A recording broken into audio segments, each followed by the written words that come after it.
دوستوں پہلے وقت میں نا جو اسٹوڈنٹ ہوتے تھے نا پڑھنے والے بچے جو ہوتے تھے وہ اپنے استادوں کے پاس جا کے بیٹھتے تھے سیکھنے کے لیے، اور جو جتنا قریب بیٹھا ہوا تھا نا وہ اتنا ہی زیادہ کامیاب ہوتا تھا کہ وہ جو استاد ہے اس کو زیادہ اہمیت دیتا تھا کہ وہ سمجھ لے کوئی ایک اس کا پیارا ہوتا ہے تو جتنا کوئی قریب ہوتا تھا وہ اتنا ہی زیادہ کامیاب ہوتا تھا۔ آج کے ٹائم میں ہمارا ایجوکیشن سسٹم ہی ختم ہو گیا ہے، اس وجہ سے ہی رزلٹ والے دن بچے خود کشیاں کرتے ہوئے ملتے ہیں، سوسائڈ کر لیتے ہیں۔ پہلے استاد کا اختیار ہوتا تھا اپنے اسٹوڈنٹس پر، ماں باپ نے دیا ہوتا تھا۔ استاد اگر ایک تھپڑ بھی مار لیتا تھا، ڈانٹ بھی لیتا تھا نا، تو اگر بچہ روتا ہوا گھر جاتا تھا نا کہ استاد نے مجھے مارا ہے تو ایک ایک ماں باپ بھی لگاتے تھے کہ اس نے کسی وجہ سے مارا ہوا، تم نے غلطی کی ہے، بلا وجہ نہیں مارا۔ تو بعد میں بیٹے کی کوئی ایسی ہمت نہیں ہوتی تھی کہ دوبارہ آ کے بتا سکے، اتنا اختیار ہوتا تھا پہلے استادوں کے پاس۔ اور آج کے ٹائم میں کوئی ٹیچر اسٹوڈنٹ کو ہاتھ لگاتے ہوئے بھی ڈرتا ہے،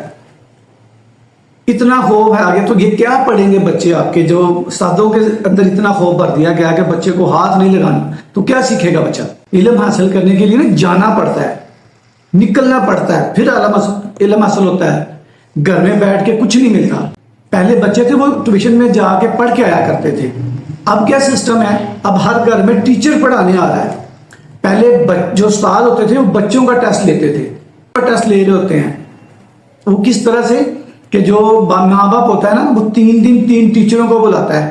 چوتھے دن اپنے بیٹے سے پوچھتا ہے جی بیٹا بتاؤ کون سا ٹیچر صحیح تھا، بیٹا بتاتا ہے کہ وہ دوسرے دن والا صحیح تھا۔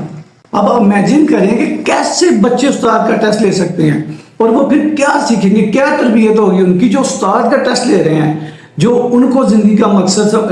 بتانے آیا ہے، ان کو شعور دینے آیا ہے، پڑھائی شعور دیتی ہے، تو وہ اس کا ٹیسٹ لے رہے ہیں، تو وہ کیا بنیں گے بڑے ہو کے، کیا سیکھیں گے، کیسے کامیاب ہوں گے؟ سوچیں ذرا، بچے کیسے کامیاب ہوں گے کہ وہ بچے ان کا ٹیسٹ لے رہے ہیں جو ان کو بتانے آ رہا ہے کہ تمہاری زندگی آگے کیسے گزرنی ہے، ان کو سلیقہ سکھانے آ رہا ہے، ان کو ہنر دینے آ رہا ہے، اس کا ٹیسٹ لیا جا رہا ہے۔ تو کیا ایسے بچوں سے امید رکھی جا سکتی ہے کہ وہ کامیاب ہو جائیں گے؟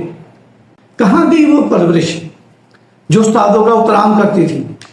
میں نے اپنی یہ گناہ گار آنکھوں سے میں نے کئی بار دیکھا ہوا ہے کہ اتنے جو بڑے ہیں اپنے استادوں کے سامنے نیچے بیٹھے ہوتے ہیں، استاد کو کرسی پہ بٹھاتے تھے دیکھ کے۔ اور آج کل کوئی ایسے چلا جائے تو کرسی سے اٹھنا بھی پسند نہیں کرتا، اگر استاد سے تھوڑا آگے چلا گیا تو وہ استاد السلام علیکم، وہاں اٹھنا پسند نہیں کرتا۔ تو ایسے کامیابی نہیں ملتی، اگر ملتی بھی ہے تو وقتی ملتی ہے، اب کامیاب ہو نہیں سکتے ہو اگر اس کی قدر نہیں کرتے ہو جو آپ کو دنیا میں جینا سکھاتا ہے، شعور دیتا ہے، زندگی کے گزارنے کے طریقے